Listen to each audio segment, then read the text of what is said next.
ሰላም የተወደዳችሁ የኢሬሳ ቴሌቪዥን ተከታታዮች፣ ለዛሬ ሐምሌ 28 ቀን 2026 የተሰናዱ የምሽት ዜናዎችን ወደ እናንተ ማድረስ እንጀምራለን። እንድትከታተሉን በአክብሮት እንጠይቃለን። አበይት ነጥቦችን በቅድሚያ በቀይ ባህር ላይ የመርከቦች እንቅስቃሴ በእጅጉ መቀነሱ ተገለጸ። ሄምቲ በኮርዶፋን የደረሰባቸውን ሽንፈት ተከትሎ ለፈጥኖ ደራሽ ኃይሉ አዛዦች ጥቃት የማስጀመር ሙሉ ስልጣን ሰጡ። የእስራኤል ጠቅላይ ሚኒስትር ቤንጃሚን ኔታንያሁና የአሜሪካው ፕሬዝዳንት ዶናልድ ትራምፕ በዋይት ሃውስ ማክሰኞ ዕለት ሊገናኙ ነው። የዩክሬን ፕሬዝዳንት ከትራምፕ ጋር ስለ አየር መቃወሚያ ስርዓት ሊወያዩ ነው። በጃፓን ከተከሰተው ኃይለኛ የመሬት መንቀጥቀጥ በኋላ በኒውክሌር ጣቢያዎች ላይ ምንም ጉዳት እንዳልደረሰ ተገለጸ። ኢራን ከአሜሪካ ጋር ለመናገር አልጠየቅኩም አለች። ወደ ዝርዝር ዜና እናልፋለን። አብራችሁን ቆዩ። በቀይ ባህር ላይ የመርከቦች እንቅስቃሴ በእጅጉ መቀነሱ ተገለጸ። የየመኑ የሁቲ ንቅናቄ በሳውዲ አረቢያ የነዳጅ መሰረተ ልማቶች ላይ ጥቃቱን በአዲስ መልክ ማጠናከሩንና ከሳውዲ ጋር ግንኙነት ባላቸው መርከቦች ላይ የባህር ላይ እገዳ መጣሉን ተከትሎ በስትራቴጂካዊ የባብኤል መንደብ በኩል የሚደረገው የመርከቦች እንቅስቃሴ በእጅጉ መቀነሱ ተገለጸ። ይህም ክስተት በዓለም አቀፍ የኃይል አቅርቦትና በባህር ደህንነት ላይ አዲስ ስጋት ፈጥሯል። ሮይተርስ የመርከብ ተከታታይ መረጃዎችን ጠቅሶ እንደዘገበው በትላንት ሐምሌ 20 ቀን በባብኤል መንደብ በኩል ማለፍ የቻሉት 11 የንግድ መርከቦች ብቻ ሲሆኑ ይህም በጥቂት ወራት ውስጥ ዝቅተኛው የዕለታዊ እንቅስቃሴ ቁጥር ሆኖ ተመዝግቧል። ከነዚህ ውስጥ 7ቱ የነዳጅ ጫኝ መርከቦች ሲሆኑ ከነዚህ መካከል 2ቱ ወደ ሳውዲ አረቢያ ያንቡ ወደብ ነዳጅ ለመጫን የሚያመሩ ግዙፍ የክሩድ ነዳጅ ጫኞች ናቸው። አንደኛዋ ደግሞ ከሩሲያ ጋር የተገናኘች ጭነት የያዘች ናት ተብሏል። ቀሪዎቹ 4 መርከቦች ደግሞ የሳውዲ፣ የኤሚሬትስ እና የሩሲያ ነዳጅ ጭነው በዋነኝነት ወደ ቻይና እና ፓኪስታን በመጓዝ ላይ የነበሩ ናቸው። ይህ እንቅስቃሴ መቀነስ የታየው ሁቲዎች በቅርቡ ከሳውዲ አረቢያ ጋር የተገናኙ መርከቦች ላይ የባህር ላይ እገዳ መጣላቸው ካስታወቁና መርከቦች በሳውዲ ወደቦች ላይ ጭነት እንዳይጭኑ ወይም እንዳያወርዱ ካስጠነቀቁ በኋላ ነው። ማስታወቂያው ከኢራን ጋር በተገናኘ በቀጠናው ከቀጠለው ውጥረት ጋር ተያይዞ የወጣ ሲሆን የመርከብ ኩባንያዎች የቀይ ባህር መስመሮቻቸውን እንደገና እንዲገመግሙ አስገድዷቸዋል። ሁቲዎች በመግለጫውን ካወጡ በኋላ ወዲያውኑ በርካታ የነዳጅ ጫኝ መርከቦች በቀይ ባህርና በኤደን ባህረ ሰላጤ ውስጥ መንገዳቸውን እንደቀየሩ ወይም ወደ ኋላ እንደተመለሱ ሮይተርስ ቀደም ሲል ዘግቦ ነበር።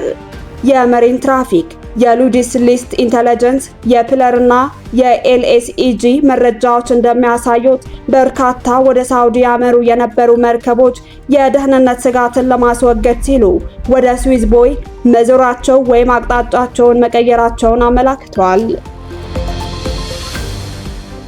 ሄምቲ በኮርዶፋን የደረሰባቸው ሽንፈት ተከትሎ ለፈጥኖ ደራሽ ኃይሉ አዛዦች ጥቃት የማስጀመር ሙሉ ስልጣን ሰጡ። የሱዳን ፈጥኖ ደራሽ ኃይል አርኤስኤፍ አዛዥ መሐመድ ሐምዳን ዳጋሎ ሄምቲ በግንባር ላይ የሚገኙ አዛዦች ከማዕከላዊ እዝ ትዕዛዝ ሳይጠብቁ በራሳቸው ውሳኔ ጥቃት ማስጀመር የሚችሉበትን ሙሉ ፍቃድ መስጠታቸውን ሰኞ ዕለት አስታወቁ። ይህ ውሳኔ የተላለፈው ፈጥኖ ደራሽ ኃይሉ በሰሜን ኮርዶፋን ግዛት ከባድ ወታደራዊ ሽንፈቶች ማስተናገዱን ተከትሎ ሲሆን በግዛቱ የሱዳን ሰራዊትና አጋሮቹ ቁልፍ ቦታዎችን በማስለቀቅ ክልሉን ከካርቱም ጋር የሚያያይዘውን ስትራቴጂካዊ የወጪ ንግድ ዋና መንገድ መቆጣጠር ችሏል። ሄምቲ ይህን የአሰራር ለውጥ ይፋ ያደረጉት ሱዳን ፋውንዲንግ ኮአሊሽን ከተባለው የጥምረት አጋሮቻቸው ጋር ካካሄዱት የደህንነት ስብሰባ በኋላ ባስተላለፉት አጭር መግለጫ ሲሆን የወታደራዊ ክንውኖች ቁጥጥር አሁን ቀጥታ ግንባር ላይ ባሉ ኃይሎች እጅ መውደቁን ገልጸዋል። በቀጣይ ውጊያዎች ኃይላቸውን ከፊት ሆነው ለመምራት እንደሚሰለፉ የተናገሩት አዛዡ ሰራዊታቸው ከውስጥ ያሉ የጠላት ተላላኪዎችንና ባንዳዎችን እንዲያጸዳ እንዲሁም የውጊያ ስልቱን እንዲያስተካክል አሳስበዋል። በተጨማሪም የፈጥኖ ደራሽ ኃይሉ መሪ በወታደራዊ ክንውኖች ወቅት ማንኛውም አይነት ምስል ወይም ቪዲዮ መቅረጽ በጽኑ በመከልከል እገዳውን የሚጥስ ማንኛውም አካል ከጠላት ጋር እንደሚተባበር ተቆጥሮ እርምጃ እንደሚወሰድበት አስጠንቅቀዋል።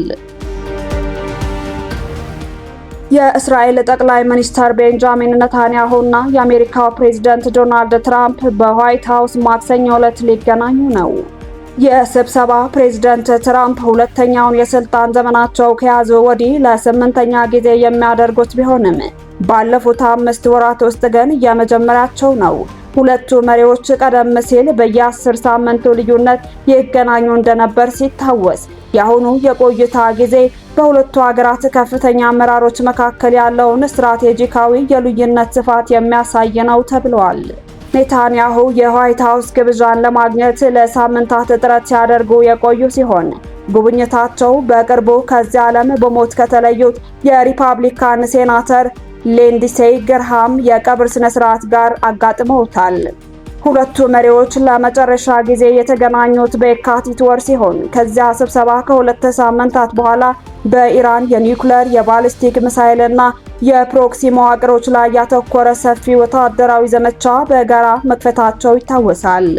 በኢራን ላይ የተከፈተው የጋራ ወታደራዊ ዘመቻ ኢራን የሆርሙዝ የባህር በርን በመዝጋቷንና የዓለምን ኢኮኖሚ በማነቆ ውስጥ በመጣሏ ምክንያት በፕሬዝዳንት ትራምፕ አዛዥነት ባለፈው ሚያዝያ ወር በድንገት እንዲቆም ተደርጓል።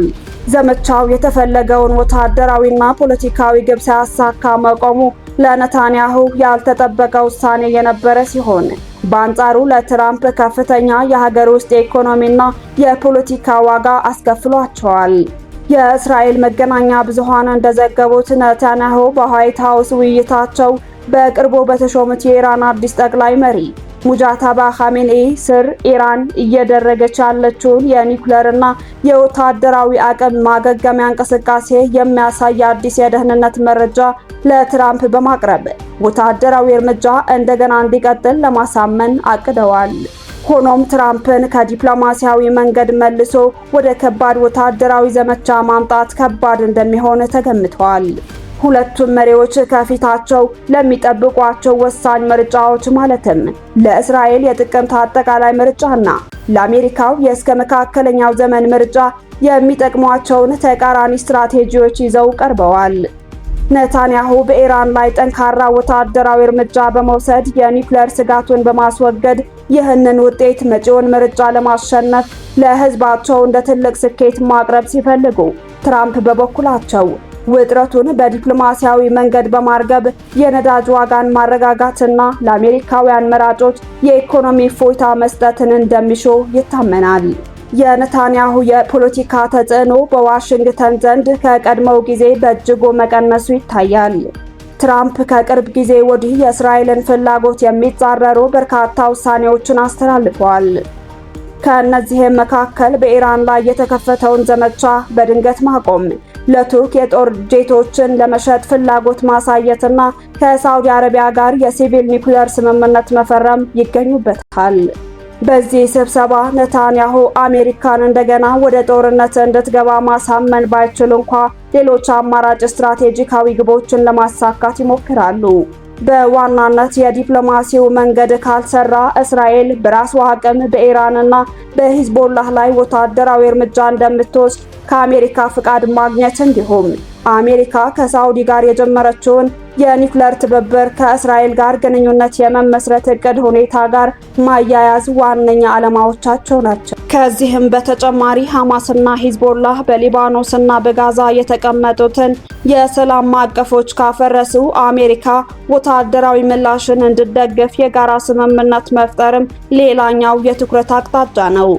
በመሆኑም ማክሰኞ ዕለት የሚደረገው የሁለቱ መሪዎች ስብሰባ ከጦርነቱ በኋላ ያለውን አዲሱን የመካከለኛው ምስራቅ የኃይል ሚዛን የሚቃኝና የመጪው የጥቅምትና የህዳር ምርጫዎች የፖለቲካ አቅጣጫ የሚወስን ወሳኝ ሁነት ይሆናል ተብሎ በሰፊው ይጠበቃል። በጃፓን ከተከሰተው ኃይለኛ የመሬት መንቀጥቀጥ በኋላ በኒውክሌር ጣቢያዎች ላይ ምንም ጉዳት እንዳልደረሰ ተገለጸ። በደቡባዊ ጃፓን በኩማሞቶ አካባቢ ከተከሰተው ኃይለኛ የመሬት መንቀጥቀጥ በኋላ በአካባቢው በሚገኙ የኒውክሌር ኃይል ጣቢያዎች ላይ ምንም አይነት ያልተለመደ እንቅስቃሴ ወይም አደጋ እንዳልተመዘገበ የጃፓን የኒውክሌር ቁጥጥር ባለስልጣን አስታውቀዋል። ይህንንም አልጀዚራ ዛሬ ማክሰኞ ሐምሌ 28 ባሰራጨው ዘገባ አመላክቷል። እንደ ጃፓን የኒውክሌር ባለስልጣናት ገለጻ 7.1 ሬክተር የተመዘገበው የመሬት መንቀጥቀጥ በደቡባዊቷ ኪዩሹ ደሴት ከተከሰተ በኋላ በአካባቢው የሚገኙ የሴንዳይና የጌንካይ የኒውክሌር ኃይል ጣቢያዎች በመደበኛ ሁኔታ ስራቸው እየቀጠሉ እንደሆነና ምንም የደህንነት ስጋት እንዳልታየ አረጋግጠዋል። የጃፓን ሜትሮሎጂ ኤጀንሲ በበኩሉ እስከ 1 ሜትር የሚደርስ የሱናሚ ማዕበል ሊከሰት ስለሚችል በባህር ዳርቻ የሚኖሩ ነዋሪዎች ከአካባቢው እንዲርቁና ከፍተኛ ጥንቃቄ እንዲያደርጉ አስጠንቅቀዋል። እስካሁን ድረስ በሰው ሕይወት ወይም በንብረት ላይ የደረሰ ጉዳት ስለመኖሩ የተረጋገጠ መረጃ አልተሰጠም።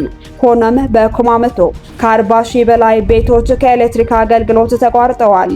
እንዲሁም አንዳንድ የባቡር አገልግሎቶች ለጊዜው መቋረጣቸውን ዘገባው ያስረዳል። የጃፓን ጠቅላይ ሚኒስትር ሳናኤ ታካኢቺ በበኩላቸው መንግስታቸው የዜጎችን ሕይወት በቅድሚያ በመጠበቅ ላይ እንደሚገኝ ገልጸው ህዝቡ ከባህር ዳርቻዎች እንዲርቅ ተጨማሪ የመሬት መንቀጥቀጦች ሊከሰቱ ስለሚችሉም ከፍተኛ ጥንቃቄ እንዲያደርግ ጥሪ ማቅረባቸውን ዘገባው ያመለክታል። ኢራን ከአሜሪካ ጋር ለመናገር አልጠየቅኩም አለች። የሆርሙዝን ሰርጥ ሙሉ በሙሉ የዘጋችው ኢራን ከአሜሪካ ጋር ለመነጋገር አልጠየቅኩም ስትል መልስ እንደሰጠች ዘገባዎች አመላክተዋል። የሆርሙዝ ሰርጥ አሁንም እንደተዘጋ ያሳወቀችው ኢራን ከአሜሪካ ጋር ለመነጋገር ትሻለች መባሉን አስተባበለች። የኢራን ውጭ ጉዳይ ሚኒስቴር ቃል አቀባይ እስማኤል ባጋይ አገራቸው ከአሜሪካ ጋር ለመነጋገር አልጠየቀችም ብለዋል። የአሜሪካ ፕሬዝዳንት ዶናልድ ትራምፕ ለ2 ሳምንታት ያህል ኢራን ላይ ዳግም አስጀምረውት የነበረውን የአየር ድብደባ ባለፈው አርብ በድንገት አቋርጠዋል። ምክንያታቸውን ሲገልጡም መልካም የሚባል ንግግር እየተደረገ ስለሆነ ነው ብለዋል። ኢራን ግን የተባለውን ንግግር እንደሌለ አስተባብላለች። በተያያዘ ዜናም ኦማንና ኢራን በሆርሙዝ የባህር ወሽመጥ ላይ አዲስ የጋራ ስምምነት ሊፈጥሩ ነው ተባለ። የባህር ላይ መጓጓዣና ቀጠናዊ ደህንነትን የሚቀይር አዲስ መረጃ መውጣቱን እየተዘገበ ነው። ኦማን ለኢራን የሆርሙዝ የባህር ወሽመጥን በጋራ ለማስተዳደር የሚያስችል አዲስ ቀጠናዊ አሰራር ማቅረቧን ሮይተርስ የባህረ ሰላጤው ሀገራትን የዜና ምንጭ ጠቅሶ ማክሰኞ ዕለት ዘግቧል። ይህ አዲስ የውይይት ሀሳብ በፈቃደኝነት ላይ የተመሰረተ የአገልግሎት ክፍያ ስርዓትን የሚያካትት ሲሆን እቅዱም የሌሎችን ቀጠናዊ ሀገራት ድጋፍ አለው ሲል የዜናው ምንጭ አክሎ ዘግቦታል። ውድ የኢሬሳት ቴሌቪዥን ተከታታዮች ለዛሬ ምሽት የተሰናዱ ዜናዎቻችን አበቃን። ቀጣይ እስከምንገናኝ መልካሙን ተመኘን። ሰላም።